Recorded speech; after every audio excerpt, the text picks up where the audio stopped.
Behind the Headlines on WLIW, our weekly opportunity to sit down with the award-winning journalists who cover the East End of Long Island and do a bit of a deeper dive into the week's news.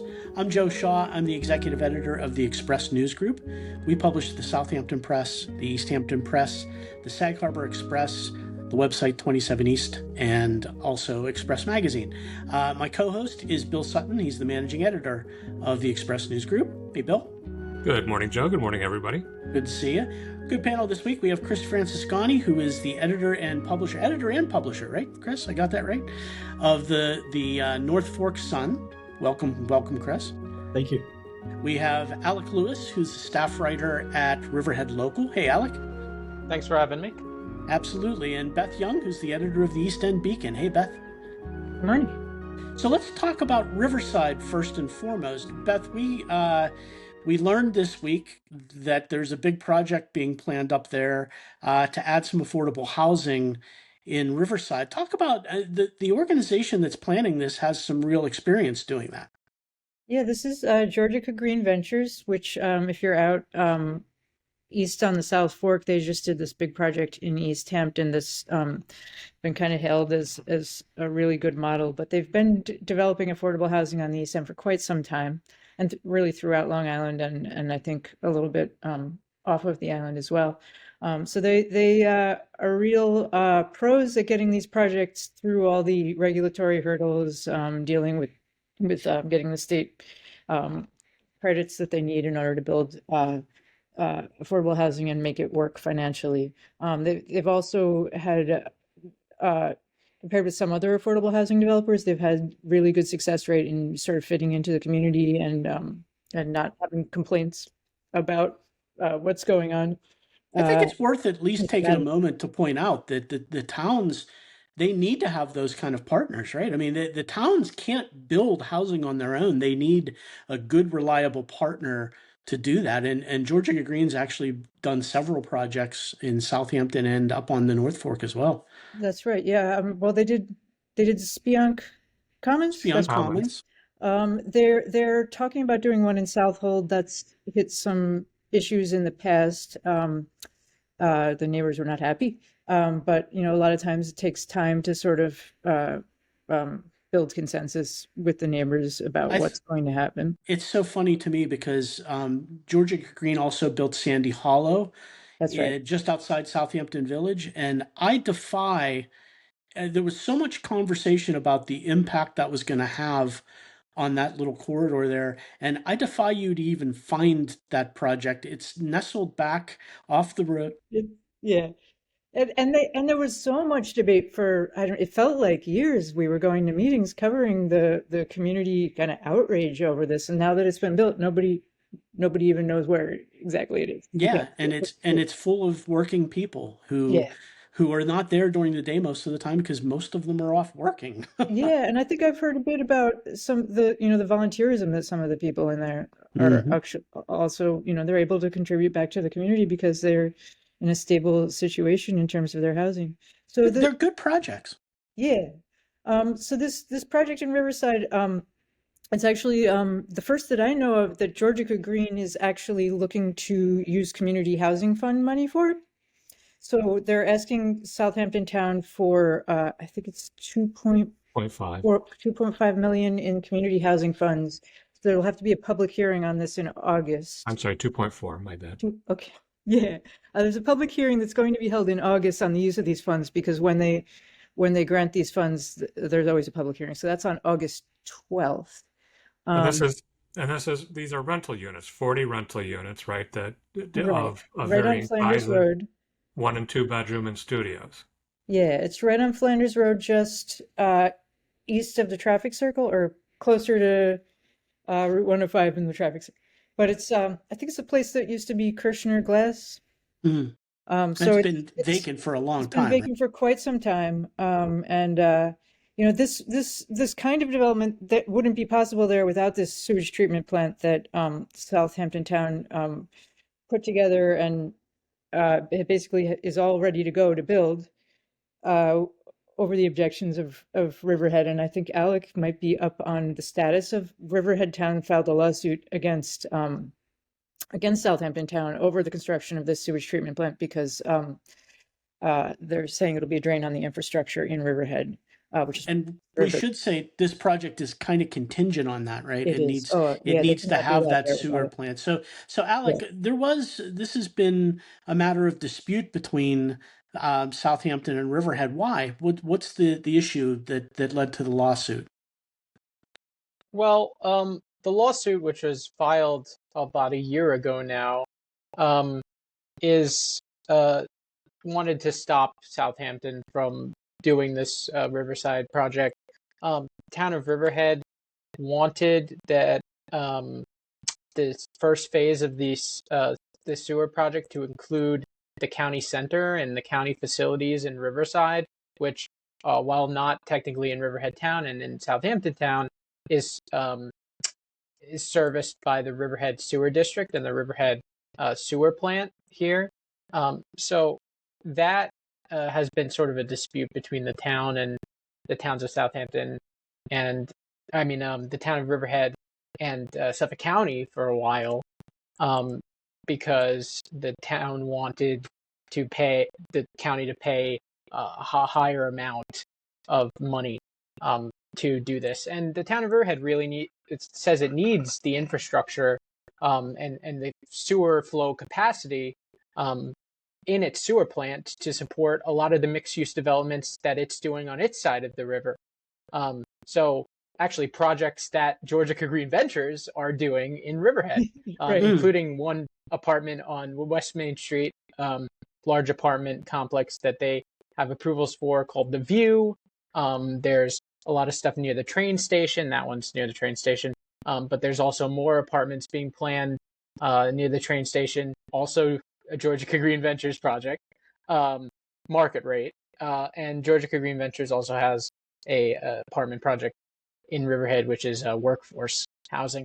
But that's really the dispute. And the town of Riverhead is also sort of separately talked about the impact that developments in Riverside and large density mixed use developments in particular will have on Riverhead's infrastructure and the Riverhead Central School District. So the Riverhead Central School District all encompasses a lot of Riverhead Town, most of Riverhead Town, but it also encompasses Flanders and Riverside. So everybody shares the same schools, and everybody also has to pay into the schools that these kids go to. So it's really one big community. And we might want to explain the geography a little bit to people who aren't familiar. Riverside is actually just across the river from Riverhead, right? Yes, And it's a Main Street it's in Riverhead. right on the border of Riverhead Town and Southampton Town. And as you mentioned, the county center is just nearby there. It's actually in Southampton Town. These borders between the two towns create all this, and then the school district, as you mentioned, sort of straddles the two towns there, right? It crosses over, and some of Flanders and Riverside is actually in the all of Riverhead Flanders school and Riverside. is in the Riverhead school district. So these borders complicate things, right? I mean, that's the problem here with where Riverside is situated. It creates this problem where it's right on the border between the two. And Riverhead has really historically been, it says that it has its own share of affordable housing and is really the affordable housing like bastion of the East End. I mean, its house prices are lower than a lot of the other towns and hamlets surrounding Riverhead. So it's really that the affordable housing community, and so they've really been upset that the Southampton Town has concentrated a lot of its affordable housing efforts near Riverside and the sewer district plan. I mean, they've been really upset that it's going to burden the infrastructure and the schools and the libraries that Riverhead residents also utilize. So that's a bone of contention. As for the lawsuit, right now that's been ongoing for a while, I think almost a year. And I was looking at the court record today, and the town of Riverhead and Southampton were actually in settlement discussions for a while, but it seems that that has broken down.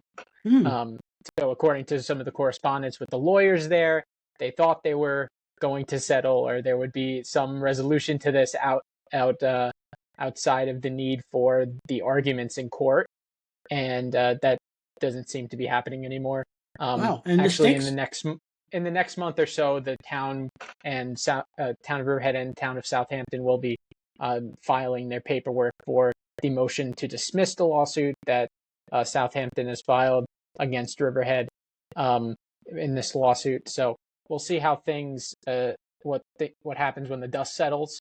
But it seems that, I wouldn't be surprised if Riverhead Town and also the Riverhead Central School District has quite a bit to say about the GGV Riverside project when it does go to the public hearing. It's really interesting that the town of Riverhead has put so much effort into the redevelopment and revitalization of Main Street along the riverfront there, but then when it comes to the neighbors right across the river, which a lot of people I think consider the same community, that there's so many objections. I understand the objections about the sewer district, but it seems to be more involved than that. Riverhead is creating all this density along the river, but they don't want that same density in Southampton side of the river. Yeah, and there's a lot of really rundown property surrounding the traffic circle there, and it's needed investment for a very long time. And it's heartbreaking to go through there. It's heartbreaking to walk through there. And there are a lot of families living there trying to live amongst this. It's a food desert. There's nothing really there for people. There's a great coffee shop. They're trying.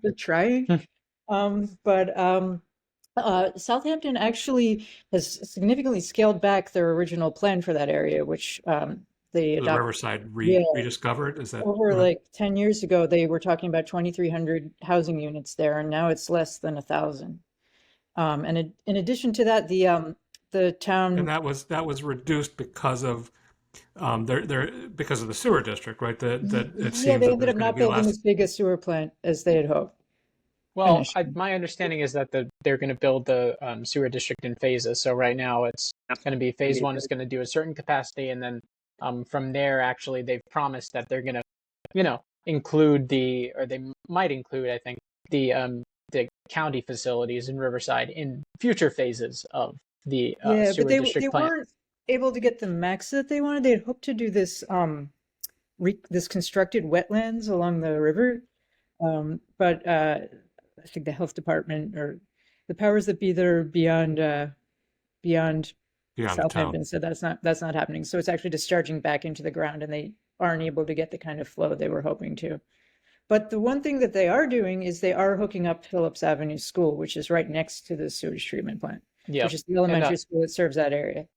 And then can I just mention that Yeah. the Riverhead Central School District has gotten a grant from Southampton to do that, so it's pretty Yeah. much it's covered from Southampton So to hook that school up. there's a lot of dominoes that will fall here once we get a sewer project through, right? I mean, there's Yeah. a lot of things that are contingent on it, including this new proposal for affordable housing. It's worth noting, by the way, Alec, I think you're right. Riverhead feels like they have done their share as far as creating affordable housing, and they've really done it on their own dime. They haven't necessarily. I know that Southampton Town is now starting to use the Community Housing Fund, which is the 0.5% transfer tax that was enacted to start spending on some of these projects. Riverhead has really done a lot of these projects just on its own. well, the Right? I mean, they've town- allowed. Riverhead rejected the CHF. Riverhead did not. Yeah, they've Riverhead done did it Yeah. on not their own have a pocket. CHF. Yeah. Well, the town board never pursued the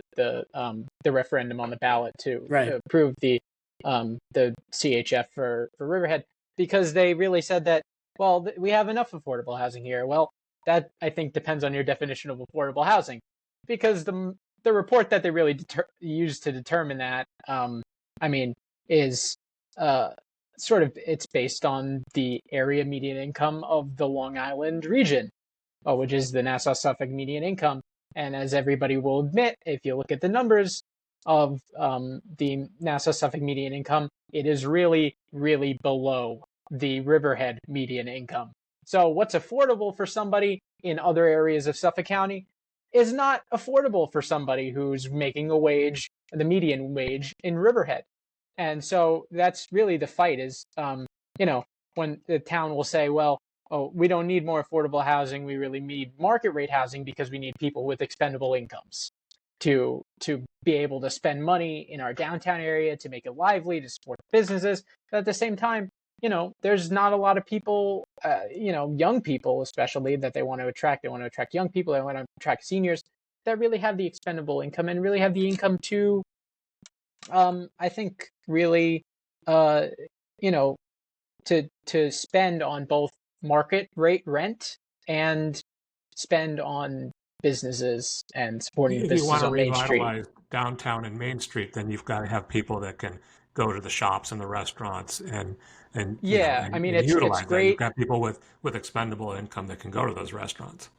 I mean, that's just the housing market. We have a lot of, we're in a really in-demand area. There's a lot of people who want to live here for one reason or another, whether that be economic opportunities, commuting to the Hamptons for economic opportunities, or the North Fork, or whether it's just, it's a desirable place to live. We got great beaches, we're proximity to Hamptons, we have a lot of great restaurants. There's a lot of, we really have a really desirable town and a really desirable region. And that's really, inflated the housing market, not just, here in Riverhead or on the East End, but Long Island as a whole. I think everybody really says, and that was something actually talked about in the East End meeting that they had with all the East End supervisors at Eastwind and Wading River on Wednesday, that both, I think, Beth, Chris, and I all attended. It's worth pointing out that when we talk about affordable housing in our region, we're really talking about workforce housing, and affordable we're talking about housing for people who are typically working. This is not. Okay, we started on this. Can I interject, Joe? Because workforce housing, is a very specific definition from the U.S. Housing and Urban Development, and that's up to 120% area median income. So that's, I think, today the town's community development director, because they had a presentation about this, that's like $165,000 or something a for year for a family of four.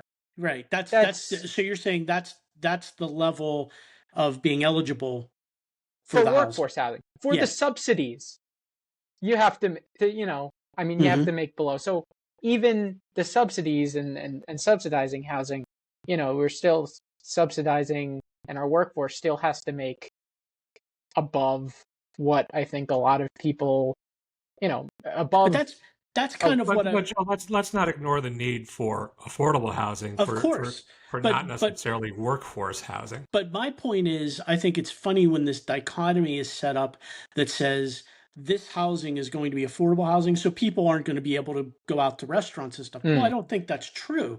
I think most of the people in need of affordable housing have jobs, and they have incomes, and they will have some spending money. They just can't afford to live here. I don't know that most of is an accurate term, but I think I get your point, but I think that let's not ignore the rest of the population either. Well, I don't mean to monopolize the conversation, but I know the next topic is probably the Family Community Life Center project, the one with First Baptist Church that Georgia Green Ventures. Where is that now? Is also doing. It's on Northville Turnpike in Riverhead, so it's right off Route 58. And so that project won a $1 million grant to put in a sewer system, and that's finally going forward. That's been more than 10 years in the making. That's Georgia Green as well? Yeah. So First Baptist Church of Riverhead, which is on Northville Turnpike, a historically Black church, has been wanting to do this community center project for a really long time, back to the 80s. And, recently it added, I say recently, probably 10, 15 years ago, it's wanted to add a housing component to this for low-income housing, for or median income housing, for, to support people in the community, to support church-going people, and just to generally have housing for people.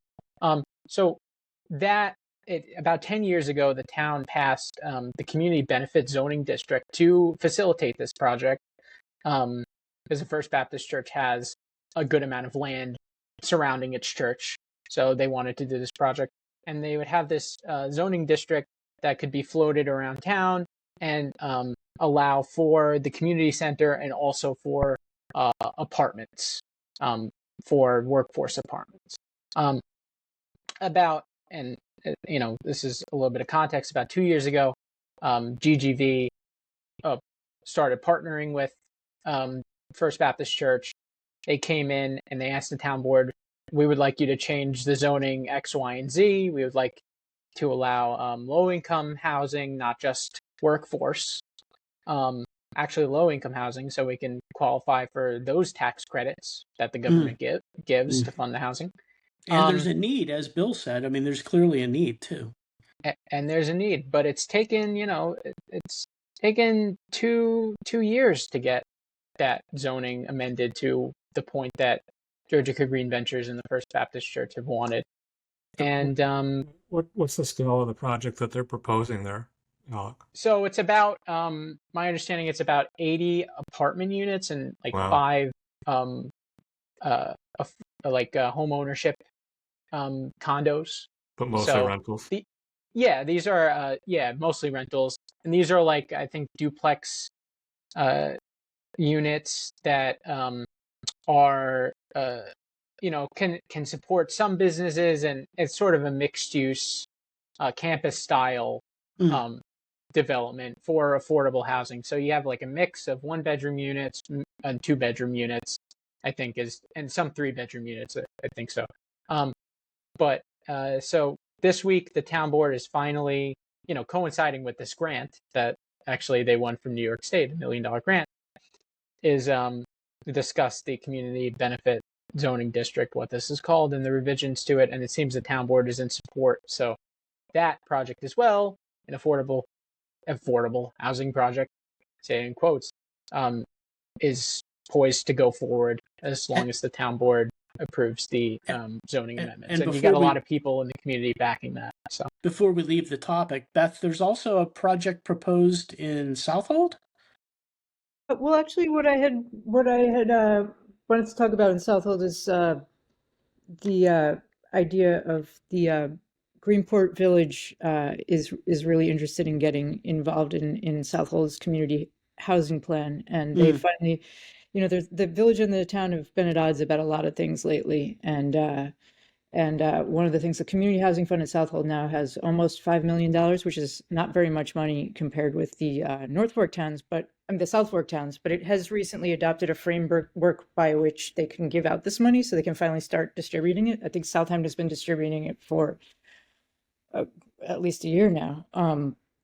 So part of getting their ducks in a row in terms of this was the town had to hire a housing administrator, and they were trying to find the right civil service code, and they were trying to find somebody who could afford to live in Southold and take this job, which was hard to do. How ironic is that? So they finally hired somebody. She starts work next Wednesday. And so she's going to administer this plan, and they have this housing framework so that developers can come in and apply for housing for assistance from the town community housing fund. So there are 2 projects that that are kind of currently in the works that could potentially receive some of this funding. One is the redevelopment of the former Capital One Bank branch on Love Lane, not to be confused with the Capital One headquarters, which is also in Mattituck, which may be a hotel soon, which is a whole nother story. But the bank branch on Love Lane in Mattituck, they're talking about 12 very small affordable apartments there, but they're also very, they're right across the street from the train station. So not that there are that many trains on the North Fork, but it is kind of a nod to transit-oriented development here. The other one is on Carroll Avenue in Peconic, and that is a Georgia Green project. And one of the sticking points that would be an ownership model project. The one in Mattituck would be rentals. But the sticking point has been how many units are allowed there. And the neighbors also, the town owned that property, and the neighbors have alleged that they sold the property for, they tried to sell the property for a very low price to Georgia Green and to Rona Smith's housing. I don't know the full name of her company, Housing Initiatives, I believe. So there's a lot in the works. It's behind. It's very far behind what's going on the South Fork, but also Greenport's going to get involved in this as well. They're working on an intermunicipal agreement so that some of that money can go to Greenport, because Greenport has been very concerned that none of the town of Southwold CPF community preservation open space money has been used in Greenport. Because there's not a lot of undeveloped property in this tiny little village. So Southwold doesn't use its CPF money for water quality, whereas the South Fork towns do. And that's a big bone of contention, because the people in Greenport believe that the money could be used for water quality projects in Greenport if it can't be used for open space there. So that's an open debate. There's also a lot less coming into Southold compared to the South Fork towns. Chris, these conversations about affordable housing, it seems like we're starting to see a little bit of momentum now, not just on the South Fork, but throughout the East End. It's going to take a long time to really significantly address the problem. But Chris, it's a conversation that's taking place, at least, right? We're getting a little momentum. It is, because there's the distances that people travel to come and work, at least on the North Fork. I can speak for the North Fork. It's pretty extraordinary. Even some of the reporters I've worked with are traveling from as far west as Mastic and beyond just to come to the North Fork. There's just no affordable housing here, and I think it's an issue that maybe has not been addressed as aggressively as some other things, and we're now stuck in this sort of jackpot where people can't find anybody to work for them because it's too far of a commute to come from. The hospitals, ELIH alone, most of those people come from far, far away, and they even want housing. So it's a problem that crosses the whole fork by far. Does Greenport have, how does it stand as far as affordable housing goes? I'm actually not that familiar with the housing market in Greenport. How does it compare to some of the other? Historically, the housing there had been more affordable, and it's not anymore because it's gentrified a lot in the last several years. There are some apartments above stores. Some recent changes to the zoning there allow more apartments above stores, but there's definitely an awareness within the village that it's a huge issue. They just formed an affordable housing. I don't remember the acronym. The acronym for their affordable housing committee is unpronounceable, but it's chaired by some pretty dynamic people, and they're really engaging the town, because the town can make a lot of changes, and the town can find some funding sources at this point. And the village mayor, Kevin Stussy, this has been a major push on his part. He's long been rallying for finding a way to get more affordable housing in the village. The problem, like Beth said, is it's such a densely packed place. There's really almost nowhere to develop anything. So you do have to move towards putting third floors on, the apartments over Front Street and things like that. But it's a big challenge for them, because there's nowhere to. You have to buy something, basically. You have to buy property or buy a home to put affordable housing in there, because there's no more room left. Every community out here has a different challenge, I think, and that's the one in Greenport. I want to talk some more about Greenport, but first let me remind folks, this is Behind the Headlines on WLIW. I'm Joe Shaw. My co-host is Bill Sutton. We're with the Express News Group. Our other panelists are Chris Franciscani, who is with the North Fork Sun, Alec Lewis from Riverhead Local, and Beth Young of the East End Beacon. Chris, I wonder, since we're talking about Kevin Stussy and Greenport, you had a story that posted this week about a couple of lawsuits that were filed involving a couple of restaurants, and one of them has some South Fork connections with Zach Erdem, who's a guy who a lot of people know. He has a pretty big presence as a restaurateur. Talk a little bit about what's going on with those lawsuits. Sure, absolutely. I just want to preface this by saying that my reporting on this ongoing story began as these events were happening back in June 2023. I was working for the Suffolk Times. Obviously now my reporting is continuing here at the North Fork Sun. But last month, a couple highly unusual lawsuits in that, well, let me back up. I'm sorry. In June of 2023, pretty new mayor Kevin Stussy and a code inspector named Bernardo Alex Bolanos, shut down Zer Dem, which was Zach Erdem's new Mediterranean restaurant in Greenport, twice over the course of 4 days in June of 2023. And then on a Saturday morning following the second closure, went to Southold Justice Court to get an injunction to keep the restaurant from shutting down because Erdem kept on reopening. How unusual is that, Chris?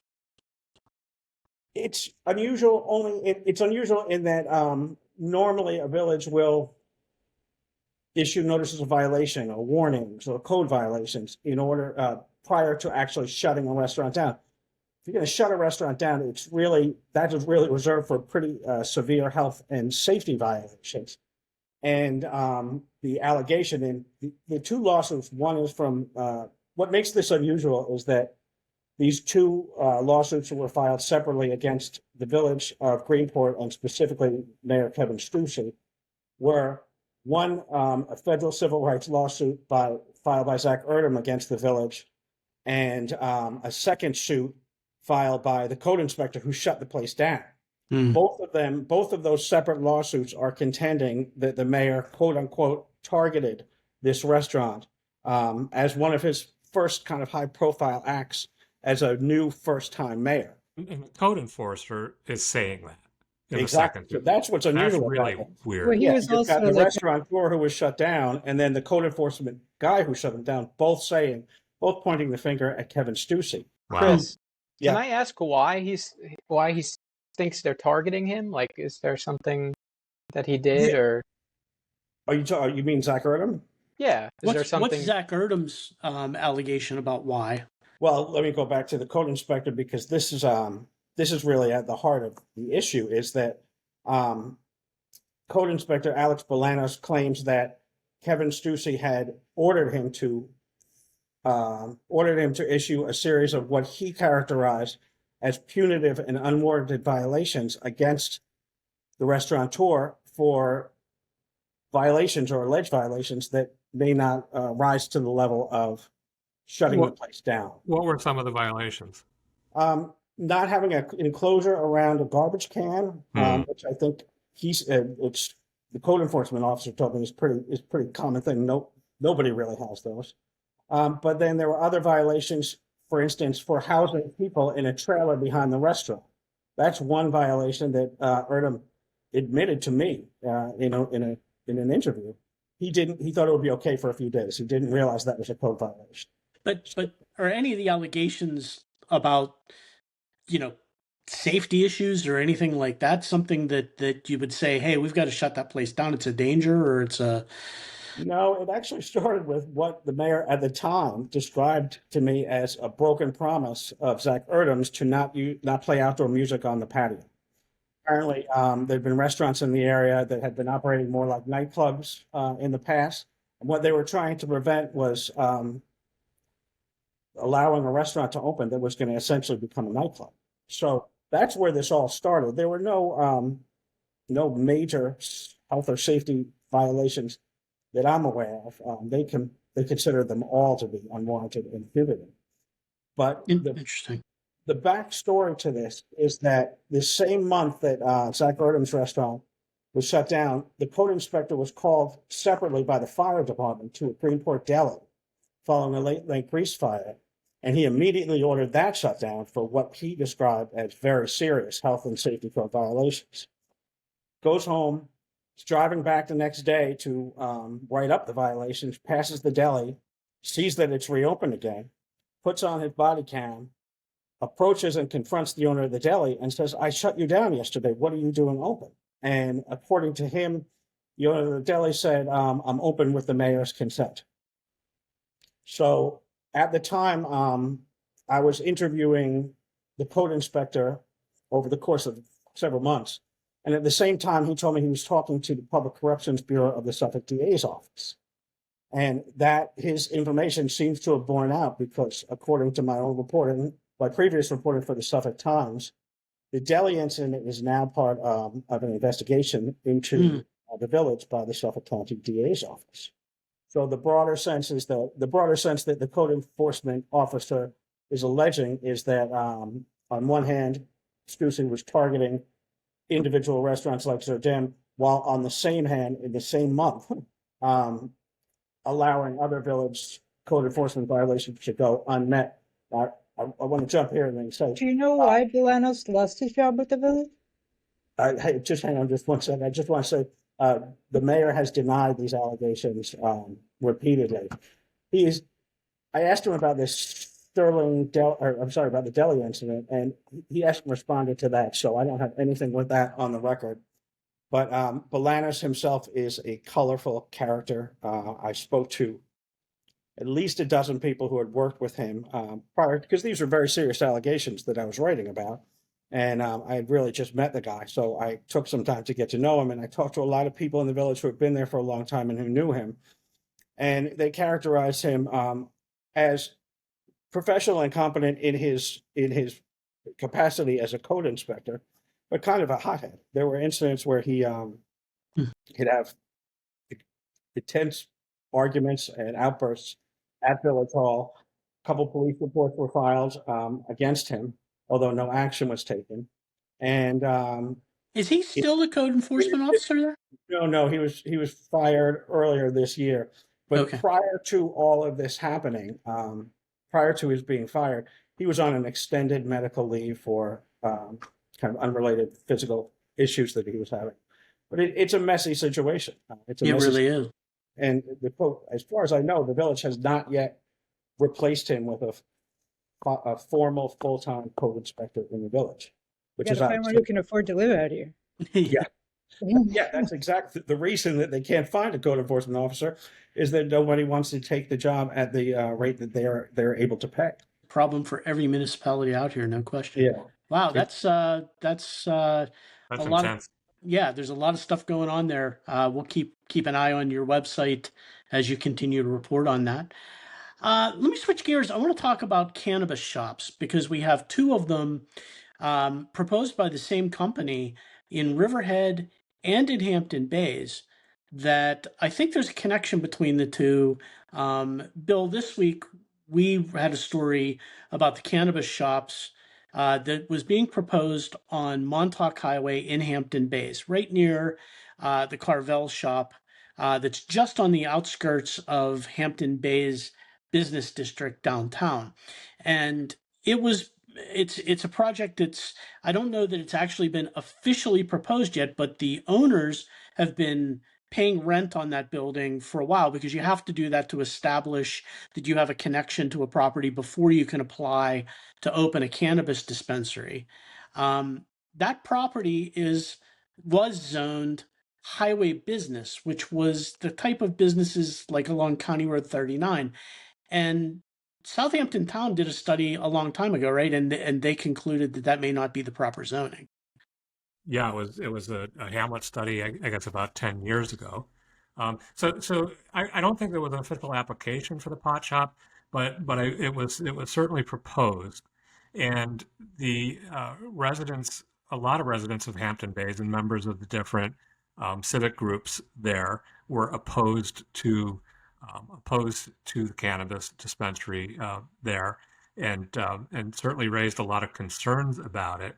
And while that was happening, this whole zoning issue was, I think, brought forth by some members of the Civic Association who recalled They pointed that to the Hamlet studies. study from a decade ago. Yeah. And the town came in and went back and looked at that and decided that the zoning there should have been changed. And so they did. They did it fairly quickly. They changed it to what was the new designations? It kind of creates a It's like a village business zone.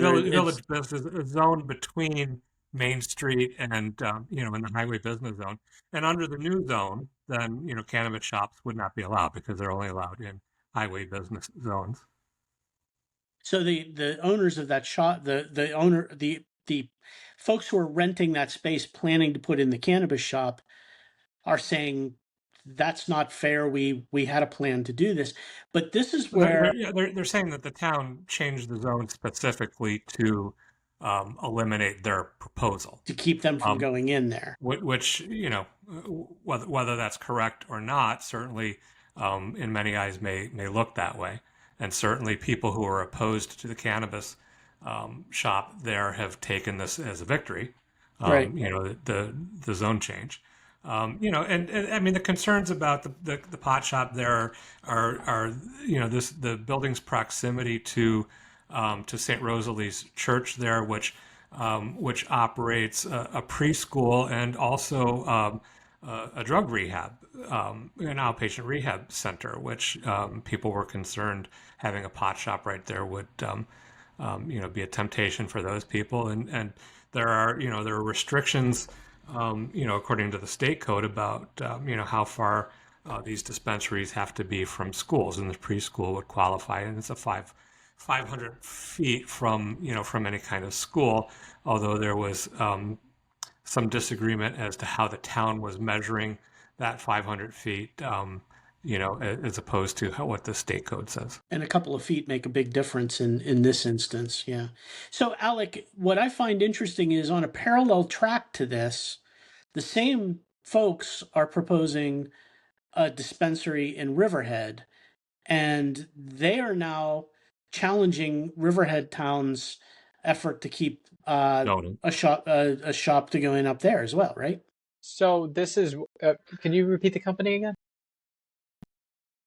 What was the name of the company? I'm sorry. It's Mott's Green Grocer is what it's called. Okay. Yes. Yeah.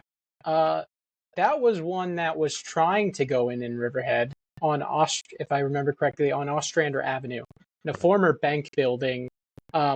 They ended up pulling out of the project because of the town zoning change when they really legalized marijuana stores. They left it out, even though this bank building is pretty close to the Route 58 commercial corridor. It's right off of it. The restrictions that the town had done for the marijuana shops made it, they weren't able to put it there. So I guess that's where they went to Hampton Bays. But now there's a separate company that's trying to go into that Ostrander Avenue bank building.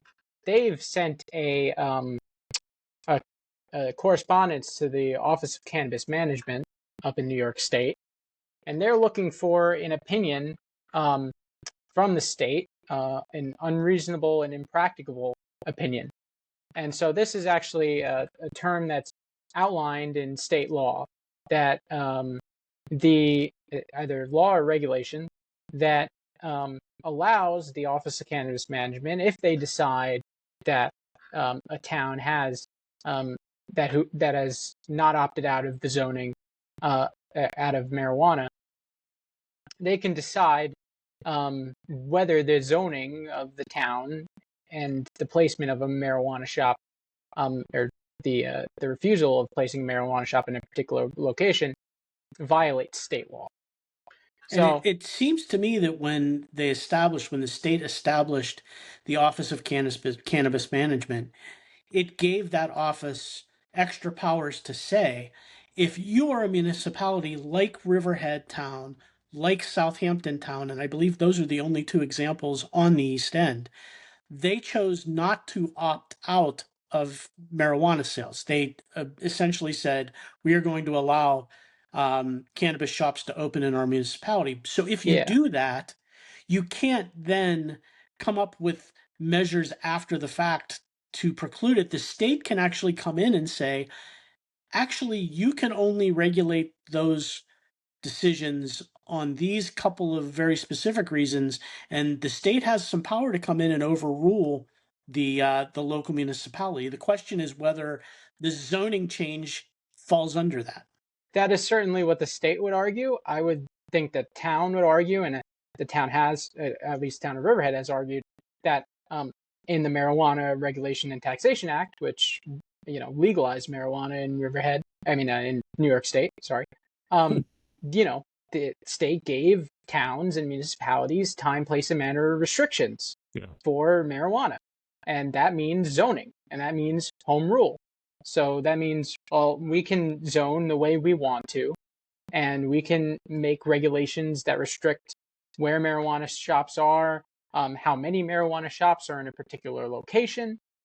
And that's really what's been the guiding argument of the town of Riverhead when you have some of these marijuana entrepreneurs coming to town meetings and saying, well, you guys are really restricting us. You're only allowing one or two marijuana shops in a particular area. This doesn't jive with The town with the did have state to law. the town did have to relax some of the proposed zoning regulations early on after the state came in and said that it was too restrictive, correct? No, not the I state. believe The so. town, Remember it. the town kind of realized it on its own because Well, because it was being practically, pressured. practically there was no place that you could Right. put a marijuana shop with the original zoning that they put So in. so they But knew that's that besides wouldn't the point. I'd like to they talk knew about that right now wouldn't though. hold up.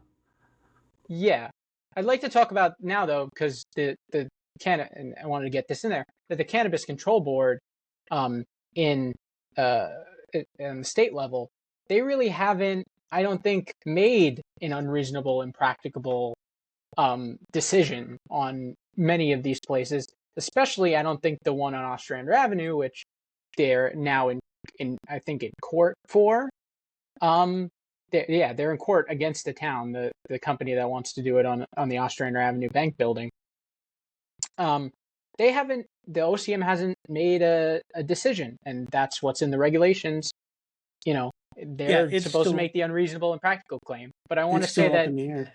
yeah, but I want to say that 2 weeks ago, the Cannabis Control Board had a meeting, and they issued guidance, and they actually issued new regulations that spells out what is unreasonable and impracticable. So now I think the state definitely has something to hang its hat on when it goes to court or it, makes a determination on the state regulatory level, saying that this business can or cannot go there, or the town has overstepped that the business can or cannot go over there when it actually issues these opinions. So I think I'd expect to see the state much more active in the decision makings of Southampton Town and Riverhead Town and their decisions and actually having opinions on their zoning. And I'd expect that the towns, the municipalities, the governments will fight back against that because they're Sure. they're very much in the camp of this is our home rule, this is our Right. right under the Marijuana Regulation and Taxation Act. And Riverhead And, has basically already made that point. I think that they say it would be ridiculous for the state to come in and tell a local community how to do these things. But I think there is some precedent for that. And Yeah, Beth, I wanted to bring Beth in and say this sets up an interesting conversation about what happened in Hampton Bays, because I think eventually, if as the owners of this potential dispensary go to court, they would have to be able to show that the town made this decision to block this project. But the town also has quite a bit of evidence that says this isn't a decision we made overnight. It's something that we had been talking about for years. It's a really interesting legal battle if it comes to that. Yeah, and I mean what it's going to boil down to with a lot of this stuff is there's no case law yet. So I think if I can To be seen. interject that it's going to come down to a court decision, Sure. and As with so lawsuits many are of going to be these As things. thrown. everything does. Yeah. So we only have a couple minutes left. There's a couple of things I wanted to hit very quickly. Chris, you wrote this week about a new historical marker that went in for, am I pronouncing it correctly, Elimus Reeve? That's correct. I'd actually like to invite Beth to. Beth was writing about this before me, but afterwards I'd like to chime back in because there's just a great quote about this remarkable man that I'd like to add to. But Beth, please, You go. Sure. oh, yeah, so Elimus Reeve was born into slavery, I believe in Cutchogue, and he was freed by the Reeve family in 1813. Mr. Reeve had died, and his wife didn't want to end up with her in her estate passing people as property along, so she freed them, and they and gave Elimus some property in Cutchogue. And at one point, he sold that property in Cutchogue and moved to some property that his father had on the main road in Mattituck, which is where they put this historic marker this week. And he had 8 children, they only know they only had information about 5 of them, but the ones that they do have information about had some really storied careers. His son was one of his sons was a preacher. He attended Union Theological Seminary in the city. And he's just one of the first people that they were able to find the names of. They've now found the names of upward of 350 formerly enslaved people who had been in Southold town. Steve Wick, a journalist who we all know, who was an editor at the Suffolk Times for quite some time, has been really one of the guiding forces behind this project. He said he actually got very interested in Elymas Reeves' case. He was working on a book about the Wickham family in Cutchogue, and he picked up a hymnal in the Wickham house, and the manumission papers for Elymas Reeves, which were the papers for Elymas Freedom, fell out of this hymnal onto the floor. And he said, "Oh my gosh, what have I found here?" How about that? Yeah, so Amazing stuff. Chris, yeah. what did you want to add?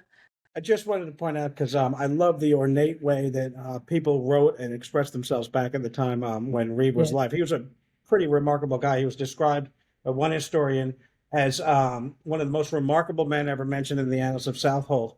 And then an eyewitness account from a 1850 church meeting where he was preaching. This is how an eyewitness described him. They quoted, they said that Reeve's deep, powerful, magnetic voice poured forth a flood of adoration and praise, so majestic in thought, so profound in feeling, so graceful and biblical in language, that all hearts were affected as the trees are moved by the mighty wind. It has been my happiness to hear the prayers of many Christian ministers who are renowned, but I have never heard any man pray with more propriety, sublimity, and fervor than Elymas prayed. An amazing thing. So good for him. A nice historical marker finally established. Alec, we have less than a minute, but you had something you wanted to mention too about Northeast Stage and an upcoming production. Yes, Shakespeare in the Park is going on next 2 weeks in areas across Eastern Long Island. We actually, am now joined the production, is going to be performing Shakespeare's Othello. And it's a bunch of local people, local volunteers in the area. And so just to rattle off the dates, it's Tuesday, July 15th at Cath Southold, Thursday, July 17th at the Patchogue Bandshell, and that has ASL interpreters as well for that performance. And you have Monday, July 21st at Westhampton Beach Village Green, Wednesday, July 23rd at Grangeville Park in Riverhead, and Friday through Sunday, the 25th, 26th, and 27th at Mitchell Park in Greenport. It's free. Performances start at 7 o'clock. You can bring a lawn chair, a blanket. You can bring snacks and enjoy the performance. I think the show, we're bringing it down about 2 hours, 2 hours, 15 minutes. Shouldn't be longer than that. And it's going to be really just a fun time. Shakespeare, awesome. If you've never been to a production, it can be magical. It can be good stuff. It's my first time actually performing in a Shakespeare show.